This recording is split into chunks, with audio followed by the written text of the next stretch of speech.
খবর দিনভরের শুরুতেই যে খবরের দিকে নজর, ভুয়ো কাস্ট সার্টিফিকেট। এবার এই ভুয়ো কাস্ট সার্টিফিকেট নিয়েই পদক্ষেপ, দুই অফিসারের বিরুদ্ধে পদক্ষেপ রাজ্যের।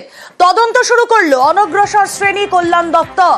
ইন্সপেক্টর পদের দুই অফিসারকে ইতিমধ্যেই শোকজ। খড়গপুর এবং ব্যারাকপুরের দুই অফিসারের বিরুদ্ধে পদক্ষেপ। এই দুই অফিসারের কি ভূমিকা, কেন এই দুইজন স্ক্যানারে, কি কারণে শোকজ, আসুন জানার চেষ্টা করি। সোমরাজ বন্দ্যোপাধ্যায় রয়েছেন সঙ্গে। সোমরাজ,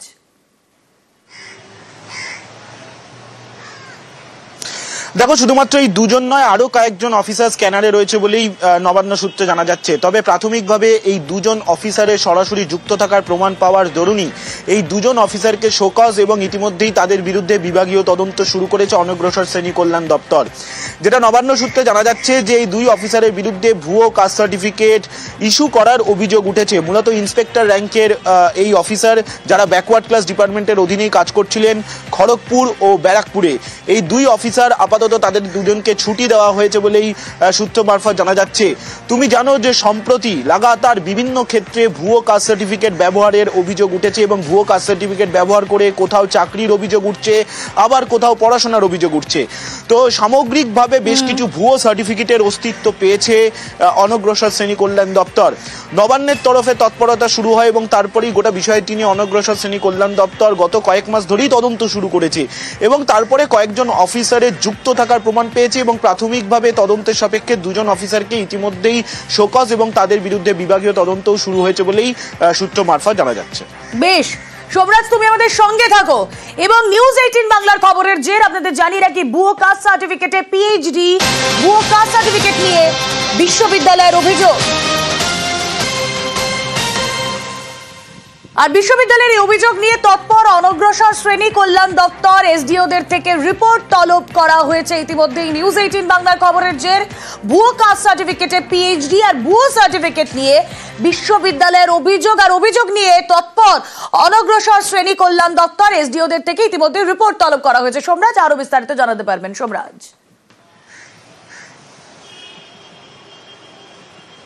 দেখো, গত সপ্তাহেই আমরা জানিয়েছিলাম যে কলকাতা বিশ্ববিদ্যালয়ের কাছে নির্দিষ্ট কিছু অভিযোগের প্রেক্ষিতে কলকাতা বিশ্ববিদ্যালয়ের তরফে মোট 16 জন পড়ুয়ার বিরুদ্ধে অভিযোগ জানানো হয়েছিল যে যারা বিশ্ববিদ্যালয় থেকে পিএইচডি করছেন, বিএ এলএলবি কোর্স করছেন এবং তারা ভুয়ো কাস্ট সার্টিফিকেট ব্যবহার করে ভর্তি হয়েছেন বলেই অভিযোগ আনা হয়েছিল। এবং বিশ্ববিদ্যালয় প্রাথমিকভাবে যে তদন্ত করে সেই তদন্ত রিপোর্ট নিয়ে এবং কাস্ট সার্টিফিকেটগুলি বৈধ না অবৈধ তা যাচাই করার জন্য ব্যাকওয়ার্ড ক্লাস ডিপার্টমেন্টকে পাঠিয়ে দেয় গত সপ্তাহে। বিশ্ববিদ্যালয়ের রেজিস্ট্রার দেবাশিস দাস যা জানিয়েছিলেন এবং তারপরেই ব্যাকওয়ার্ড ক্লাস ডিপার্টমেন্ট তৎপর হয়েছে এবং ইতিমধ্যেই যে পড়ুয়াদের বিরুদ্ধে অভিযোগ উঠেছে সংশ্লিষ্ট সেই পড়ুয়ারা যে যে জেলার মহকুমার অধীনে বসবাস করেন সেই মহকুমা শাসকদের থেকে রিপোর্ট চেয়েছে যে এই যে সার্টিফিকেটগুলি যেগুলি বলা হচ্ছে ভুয়ো, সেই সার্টিফিকেটগুলি ভুয়ো না আসল তার রিপোর্ট দিতে হবে।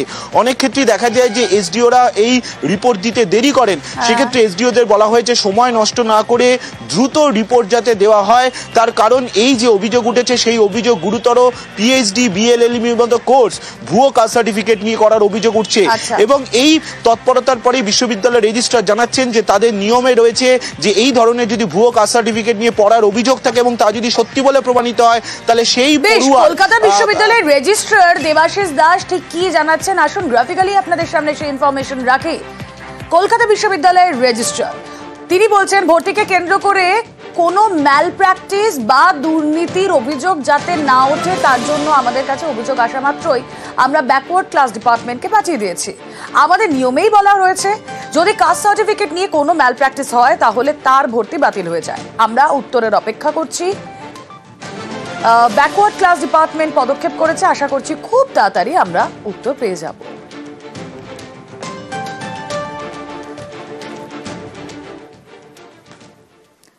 এক বুথে 6 ভূত, হ্যাঁ ঠিকই শুনছেন।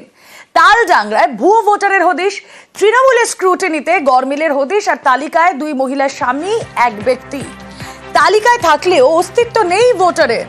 গরমিল নিয়ে রাজনৈতিক চাপানোতর এই মুহূর্তে তুঙ্গে। আরো একবার আপনাদেরকে জানিয়ে রাখি, এক বুথে 6 ভূত, তালডাংরায় ভুয়ো ভোটারের হদিশ। কথা বলবো, বিস্তারিত জানবো, আমাদের প্রতিনিধি প্রিয়ব্রত রয়েছেন সঙ্গে। প্রিয়ব্রত, দেখো রুমেলা, তালডাংরা ব্লকের যে শ্যামসুন্দরপুর বুথ, সেখানে 1121 জন ভোটার, মূলত সেই ভোটারদের মধ্যেই 6 জন ভুতুড়ে ভোটার, এমনটাই খোঁজ মিলেছে। যে স্কুটনি হয় দলীয় তরফ থেকে, সেখানে ব্লক সভাপতির নেতৃত্বে তালডাংরার এই স্কুটনি করা হয়েছে। দলীয় নেতৃত্বের পাশ থেকে বারবার এই ধরনের অভিযোগ আসছিল যে কোথাও ভুতুড়ে ভোটার রয়েছে কিনা। সেই ভুতুড়ে ভোটার খোঁজ নিতেই এই স্কুটনি মূলত, এবং সেখানে গিয়ে দেখা যায় যে একই স্বামী রয়েছে, কিন্তু দুই মহিলার নাম রয়েছে তার স্বামীর নামের সঙ্গে যুক্ত। অন্যদিকে দেখা যাচ্ছে দুই ভোটার যাদের কোনো অস্তিত্বই নেই, গ্রামের মানুষ চেনেনি না। একটাই গ্রাম মূলত, এই যে 1121 ভোটার রয়েছে, তারা ওই নামের কোনো ব্যক্তিকে বা ওই মহিলাকে কেউ চেনেন না। এই ধরনের 6 জন ভুতুড়ে ভোটারের খোঁজ মিলেছে। অন্যদিকে তারা দাবি করছেন যে ব্লক নেতৃত্বকে জানানো হয়েছে, এর পাশাপাশি প্রশাসনকেও জানানো হবে যাতে এই ভুতুড়ে ভোটারদের খোঁজ নিয়ে তাদের নাম তালিকা থেকে বাদ দেওয়া হয়। কারণ এই ভুতুড়ে ভোটাররাই তৃণমূল কংগ্রেসকে, যেভাবে তৃণমূল কংগ্রেস ভোটে বিভিন্ন জায়গায় পিছিয়ে পড়েছে, সেইখানে এই ভুতুড়ে ভোটাররাই তার কারণ। কেননা বিজেপির শক্তি এই ধরনের ভোটাররা। অন্যদিকে বিজেপির দাবি যে এই ভুতুড়ে ভোটাররা যেখানে নাম রয়ে গেছে সেটা দায়িত্ব পুরোপুরি তৃণমূল কংগ্রেসের, কেননা প্রশাসনটা তৃণমূল কংগ্রেস চালায়, শাসক দল তৃণমূল কংগ্রেস রয়েছে। সেক্ষেত্রে এই ভুতুড়ে ভোটার নিয়ে রাজনৈতিক চর্চা শুরু হয়ে গেছে, এবং তা নিয়েই কিন্তু সরগরম তালডাংরার রাজনীতি। বেশ,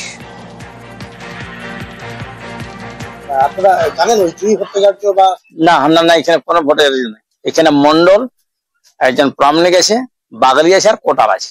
আপনারা কি ওনাদেরকে দেখেছেন কোনদিন এলাকায়? না। কিভাবে এলো মনে হচ্ছে? কিভাবে এলো? ওটা বদমাশ করে ওগুলো চাল খেলছে। ওগুলা আমাদের এখানে ভোটটা চালিয়ে না, আমরা কি করে দেখবো আমরা? ওটা মানে পুরো ভুতুড়ে নাকি? হ্যাঁ, পুরো ভুতুড়ে। পেলাম শামসুন্দরপুরের 129 নম্বর বুথে, যে এখানে আমাদের 5-6 জন ভুয়ো ভোটার পাওয়া গেছে। এটা বিজেপির মূল চক্রান্ত। এই চক্রান্ত করে তারা দিল্লির মসনদ জয় করেছে। তারা চাইছে পশ্চিমবাংলাতেও এইভাবে ভোটার লিস্টে নামকে বাড়িয়ে দিয়ে, কিছু নামকে বাতিল করে দিয়ে এটা করেছে। কিন্তু আমরা প্রত্যেকটা বুথে বুথে আমাদের কর্মীরা ঘুরছে, এবং আমরা ভুয়ো ভোটার লিস্ট যেটা আছে নাম, সেগুলো বাদ দেওয়ার প্রক্রিয়া চালু করেছি। ভুতুড়ে কাজকর্ম ওদেরই, ওরাই ওদের ভোট ব্যাংক বাড়ানোর জন্য এসব করে রেখেছে। এসব বিজেপির, ওরা নির্বাচন কমিশন দোষ দিচ্ছে, এসব ওদের চক্রান্ত। ওদের ভোট ব্যাংক বাড়ানোর জন্য করেছে ওদের। এরপর এইসব আর হবে না। আর দেখুন, ভুয়ো এপিক নিয়ে পদক্ষেপ রাজ্যের মুখ্য নির্বাচনী আধিকারিকের। বাংলায় বাতিল 600 ভোটার কার্ড। আগামী শুক্রবার ভোটার কার্ড নিয়ে সর্বদলীয় বৈঠক ডেকেছে পশ্চিমবঙ্গের মুখ্য নির্বাচনী আধিকারিকের দপ্তর। আর এদিকে ভুয়ো এপিক বাতিল নিয়ে এ রাজ্যের মুখ্য নির্বাচনী আধিকারিকের থেকে রিপোর্ট চেয়েছে জাতীয় নির্বাচন কমিশন।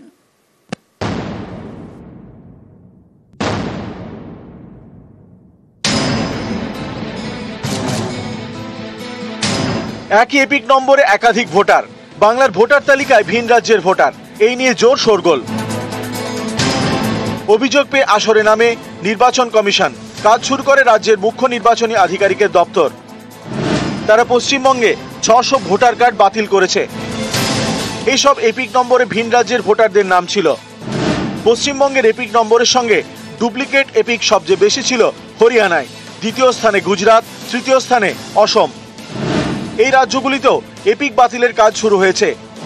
হরিয়ানায় 2000-এরও বেশি ভোটার কার্ড বাতিল করেছে সে রাজ্যের মুখ্য নির্বাচনী আধিকারিকের দপ্তর। একই নম্বরে একাধিক ভোটারের নাম থাকলে যার নাম পরে উঠেছে তার ভোটার কার্ড বাতিল করা হয়েছে।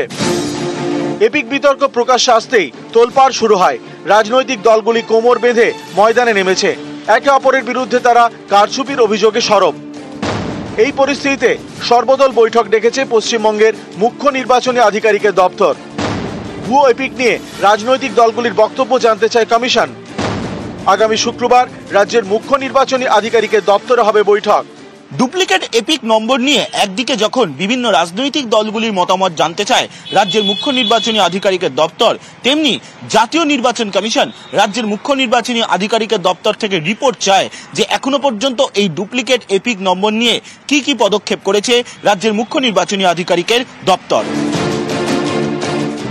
ভুয়ো ভোটার কার্ড নিয়ে এখনো পর্যন্ত কি কি পদক্ষেপ করা হয়েছে, কতগুলি ভোটার কার্ড বাতিল করা হয়েছে, কোনো গাফিলতি কি পাওয়া গিয়েছে, জেলা স্তরের অফিসাররা কতবার বৈঠক করেছেন, এই নিয়ে 31শে মার্চের মধ্যে মুখ্য নির্বাচনী আধিকারিককে রিপোর্ট দিতে বলেছে জাতীয় নির্বাচন কমিশন।